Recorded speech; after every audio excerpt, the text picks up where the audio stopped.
For the last problem, number 17, we know that we have a given particle and it has the acceleration here, 2t plus 3 for a given t. We know that our initial velocity is 4, which means that if we plugged in 0 times 0 to the velocity, we have to get negative 4. So that's how fast it started moving as we were looking at it. And we know that this function, we're only concerned with t from the starting point at 0 up till 3. So part A asks us to find the velocity at time t. What is v of t? So the velocity will always be the antiderivative of the acceleration. Now, we wouldn't know the velocity specifically without having a condition given to us, but we were given the initial condition, so we will be able to figure it out exactly. So we're going to do the antiderivative of a of t. So v of t is equal to the antiderivative here. So the antiderivative of 2t would be t squared, and the antiderivative of 3 is 3t. And there's some constant of integration that we don't know. However, we know that if we plug in 0 for t in this equation, we have the results with negative 4. Well, you can see if we do that, both of these terms would end up being 0, so our c must be negative 4. So I'll get rid of c there and put minus 4, and therefore we have our velocity equation, v of t. So that's all that part A asked for. So part B says, find the displacement traveled by the particle over the time interval.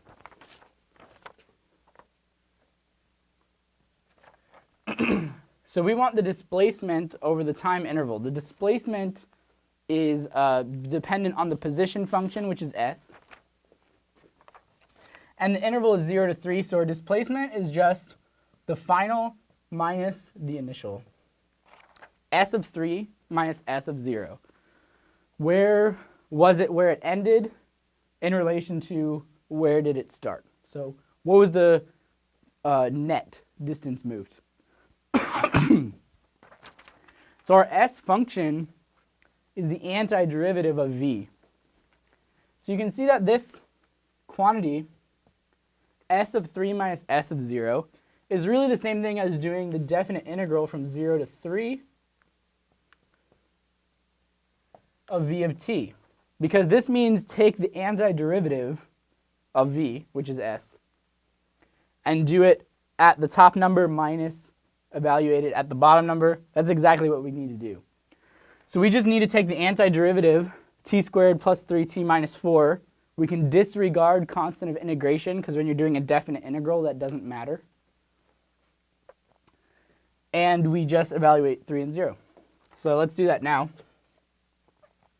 Our antiderivative here, s of t, would be t cubed over 3 by doing the antiderivative of this first term. The antiderivative of 3t would be 3t squared divided by 2. The antiderivative of minus 4 would be minus 4t.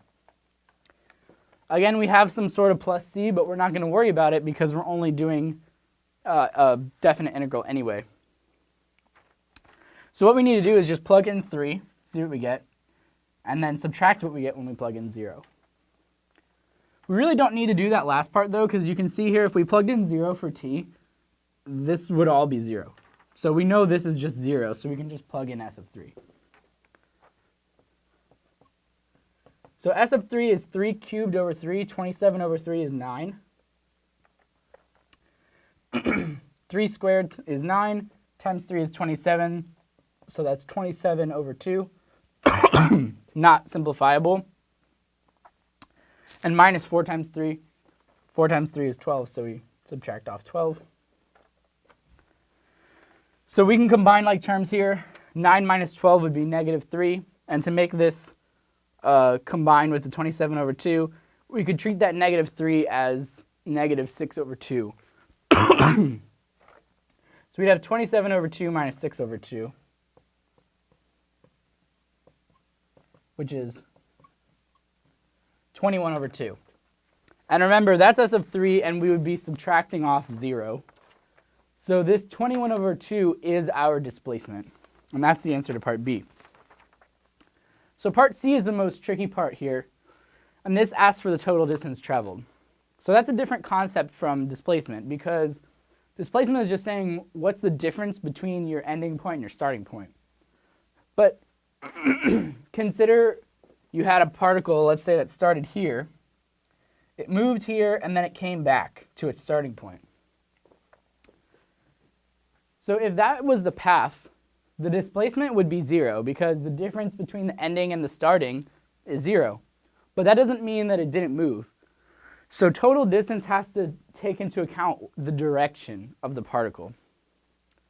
So how you could figure out the total distance on a path such as this is you could say, where did it stop or turn around? And then consider each leg separately. So it went this far, we'll count that, and then it stopped to turn around, and then it went this far, and then we'll count that. So the key to finding total distance is you need to find the points where the particle turned around. So where does it turn around? That's where its velocity is 0, because when it was going to the right, its velocity would have been positive. But then when it started moving back to the left, its velocity switched to being negative. But at that point where it switched, it must have been 0. So what we need to find out is, where is v of t equals 0? And whatever answer we get for that, that's where we have to break up our path. So instead of just going straight from 0 to 3, which is what we did for displacement, we'll have to break it up into pieces. So where is v of t equals 0? Well, v of t is right here. So to set this equal to 0, we just need to factor it. So this is a quadratic, so that is factorable. So this would give us, we need plus 4 and minus 1. So that would give us a middle term of 4 minus 1, 3. It would give us a constant term of 4 times negative 1, which is negative 4. So that's our factored form, and that means that either t equals negative 4 or t equals 1. Well, t equals negative 4 doesn't make any sense, because that's outside of our interval. Plus, I mean, when you do these functions, problems where you have time, usually you're starting at time 0 and going forward. So negative 1 doesn't really concern you. But we have t equals 1. So at time 1, this particle changed direction one way or the other. But that's the only time. So what this means is from 0 to 1, it went one way. From 1 to 3, it went another way. So we just need to figure out what are the distances that it went individually on each of those paths, add them up, that gives our total distance. How do we find that? Same process we did here, except instead of going from 0 to 3, we break it up. So we'll have 0 to 1 v of t, and we'll put absolute value bars around that, because the one where the velocity was negative, where it was going to the left, we'll get a negative answer here, if that's the one. And that's the reason that this will be a different answer, because this would have counted the negative, essentially like against the positive. We want to count the negative in addition to the positive. We'll also add that to the other part of the path from 1 to 3. So I'm putting absolute value bars around those just to say, just in case one of these is negative, I want to flip it, because I want to actually add it to the positive part in order to get total distance instead of taking it away. So let's think about what this means. This is s of 1 minus s of 0, because we're doing from 0 to 1, antiderivative. This is s of 3 minus s of 1. So we just need to figure out these two things, and we're good to go. Well, just like we did here, we saw that if we plugged in 0 for t, we got 0. So s of 0 is 0, so we don't need to do this part, because we would just be subtracting off 0 anyway. And we already figured out that s of 3, when we plugged it in, is 21 over 2. So we actually know that this is 21 over 2. So if we want to simplify this even further, we're really just doing the absolute value of s of 1 plus 21 over 2 minus s of 1, and the absolute value of that. So you can see to answer this, we just need to figure out s of 1. We can plug that right in here and do that. So what is s of 1? We just plug in 1 for t right here. So that's 1/3 plus 3/2 minus 4.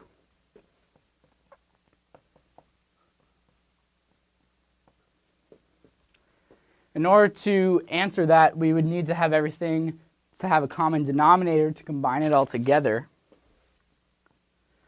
The common denominator here would be 6. So we get 3/6 plus 9/6. Oops, sorry, this should be 2/6 plus 9/6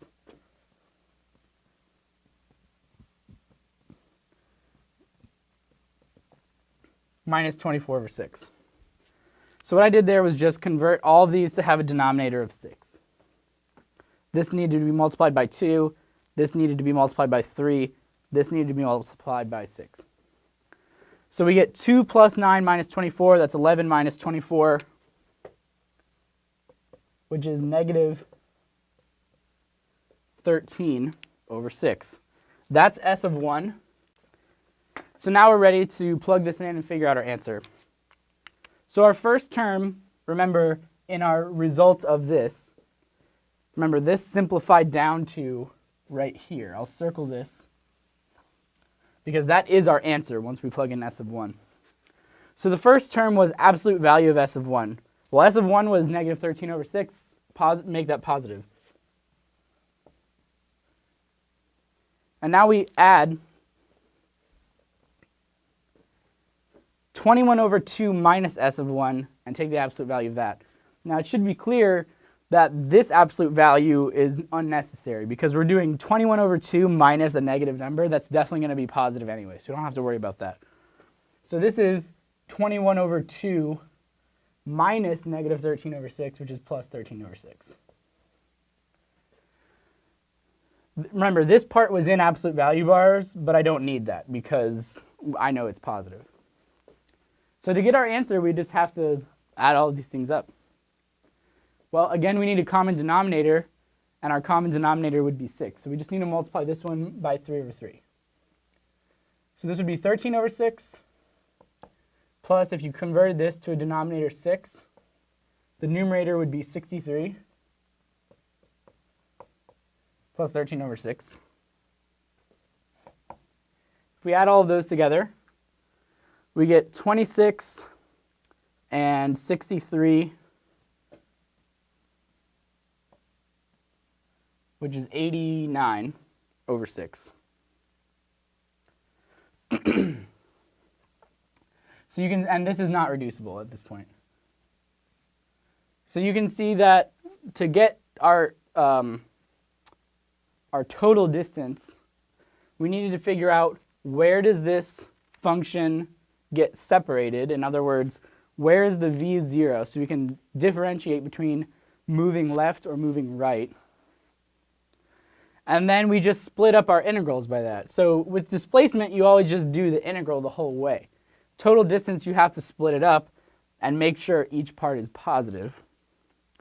But keep in mind that figuring out your antiderivative and writing it out like this before you plug in your numbers will always make this faster, because I could see that I canceled out s of 0. I got it simplified down because I knew what s of 3 was. And I was able to see really easily whether or not I needed to use the absolute value. So especially because this type of problem is commonly given like this, where it's like the last part in a problem. Chances are you've already figured out some of the numbers from other parts. So instead of like plugging them all back in and figuring it all out again, write it symbolically because you'll be able to get rid of a lot of stuff first. So that's how you do total distance, and then eventually you just add it all up. In this case, we got 89 over 6.